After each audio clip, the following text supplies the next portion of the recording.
कुंभमेळा. कुंभमेळा तर सर्वांना माहिती आहे, पण कुंभमेळा भरण्यामागचे कारण तुम्हाला माहिती आहे? चला तर मग जाणून घेऊयात ही गोष्ट. दोन बहिणी होत्या. एकीचं नाव होतं विनिता आणि दुसरीचं नाव होतं कद्रू. या दोन्ही बहिणींचे लग्न एकाच ऋषीसोबत झाले होते.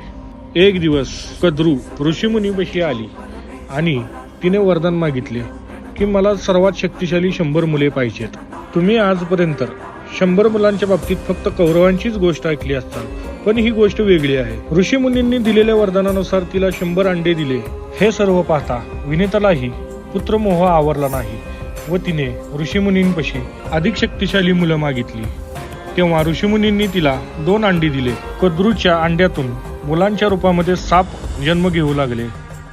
हे सर्व पाहता विनिताने तिच्या 2 अंड्यातील एक अंड फोडलं. वेळेच्या आधी अंड फोडल्यामुळे त्यातून एक अविकसित जीव बाहेर आला आणि विनिताला म्हणाला की जी चूक माझ्यासोबत केली आहे ती चूक तू या दुसऱ्या अंड्यासोबत करू नको, आणि तो तिथून उडून गेला. या गोष्टीचा जर तुम्हाला दुसरा पार्ट ऐकायचा असेल या व्हिडिओच्या कमेंटमध्ये तुम्ही पार्ट 2 ची कमेंट लिहा.